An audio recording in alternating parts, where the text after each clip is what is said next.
सद्गुरु, आपने कहा है कि सृष्टि ने अपना काम कर दिया है। अब आपका काम जीवन को जीना है, हर समय ऊपर देखते रहना नहीं। पर आपने उपासना के बारे में भी बात की है। आपको साइड रोल में होना चाहिए, मेन रोल में नहीं। पर ये दोनों बातें एक दूसरे की विपरीत हैं। कम से कम मुझे तो दोनों बातें उल्टी लग रही हैं। ऐसा कैसे?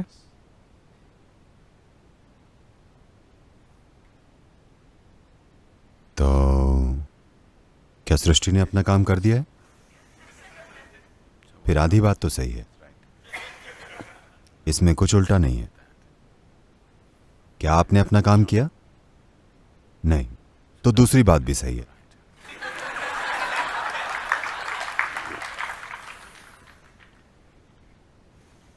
At the same time, I'm saying be in upasana. इसी के साथ मैं ये भी कहता हूं कि उपासना में रहो। आपका रोल इस सृष्टि में बहुत छोटा है।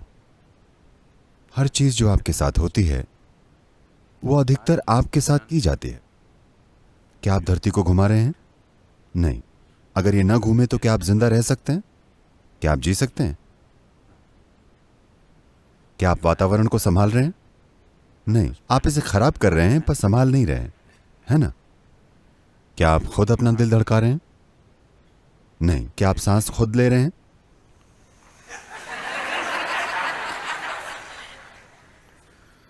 हर चीज जो जीने के लिए जरूरी है वो हो रही है ना? आपका काम बस जीवन के उपहार को ग्रहण करने के लिए तैयार होना है, जीवन को पूर्ण रूप से जानने के लिए। If you're willing to, अगर आप खुशी और आनंद में रहने के लिए और अपने लिए कुछ करने के लिए तैयार हैं, या आप अपने आसपास के 10 लोगों के लिए कुछ करने के लिए तैयार हैं, तो हम आपके जीवन का भी ख्याल रखेंगे। आपको बस इतना करना है। किसको? केवल सृष्टि को। क्या ये इतनी बड़ी नहीं है कि इसके सामने झुका जाए? क्या ये इतनी बड़ी नहीं है कि इसे नमन किया जाए? बस ये सृष्टि। इस ब्रह्मांड के अलावा भी आपको एक और चीज चाहिए। क्या सृष्टि इतनी बड़ी नहीं है कि इसके सामने झुका जाए? मैं पूछ रहा हूं, क्या पहाड़ इतना बड़ा नहीं है कि इसके सामने झुका जाए? मुझे तो एक पेड़ और चींटी भी इतने बड़े लगते हैं कि उनके सामने झुका जाए, क्योंकि हम इन दोनों में से किसी एक को भी नहीं समझ सकते। अपनी सारी बुद्धि लगाकर भी आप इस पेड़ के एक पत्ते को भी नहीं समझ सकते, एक पत्ते को भी। तो हर चीज जो हो रही है उसके पीछे की जबरदस्त बुद्धि। जब आप कुछ नहीं समझ पाते तो आप क्या करते हैं? बस यही मैंने कहा, उपासना में रहो, क्योंकि इस सृष्टि में वैसे भी आपका रोल इतना छोटा है कि कल सुबह अगर आप गायब हो जाएं तो कोई समस्या नहीं होगी। बस अगर आप अपनी गंदगी यहां छोड़कर जाएंगे तो समस्या है, पर आप बस गायब हो जाएं तो किसी को कोई समस्या नहीं है ना? हाँ या ना? तो आपका रोल आपके अपने जीवन में इतना छोटा है, इतना छोटा सा, कि हर चीज आपके साथ की जा रही है, हर चीज। तो how can you be the hero? आप हीरो कैसे बन सकते हैं? जब आपका 2 पैसे का रोल हो और आप सोचते हैं कि आप हीरो हैं, तो आप बहुत बड़ी गलती कर रहे हैं, है ना? मैं बस इसी बारे में बात कर रहा हूं। मैं कोई महान आध्यात्मिक साधना करने को नहीं कह रहा हूं, पर अगर आप सच्चाई में जीते हैं तो यही साधना है, और क्या? उन झूठों को रोकना जिन्हें आप बना रहे हैं, पूरी साधना यही है। सत्य की खोज, सत्य को जानने का मतलब यह नहीं है कि आपको उसकी खोज में कहीं जाना है। ये किसी पहाड़ के पीछे छुपा हुआ नहीं है, वो इसी तरफ है। आपको पता है?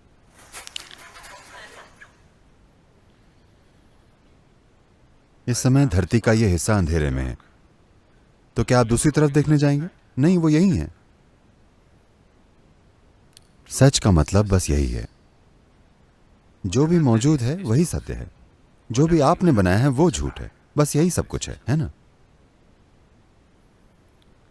और आपका इस अस्तित्व में हीरो होना, यह आपकी बेवकूफी है। It's got nothing to do with reality. इसका हकीकत से कोई लेना देना नहीं।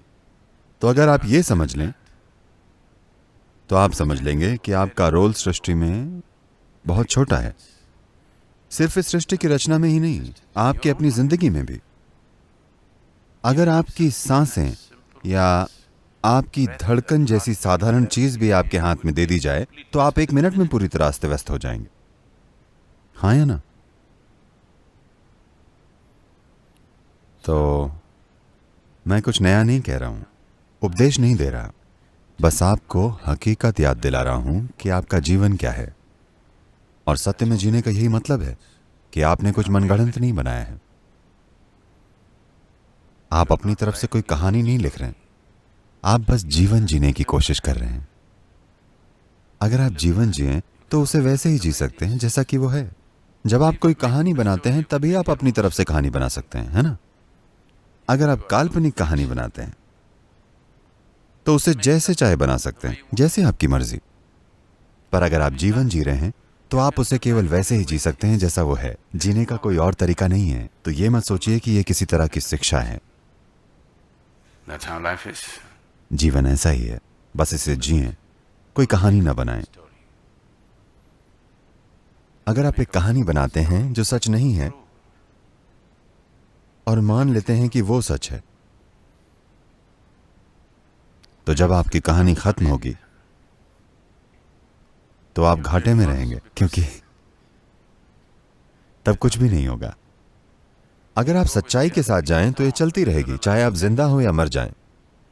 उसके साथ रहना सबसे सुरक्षित है, सबसे अच्छा है।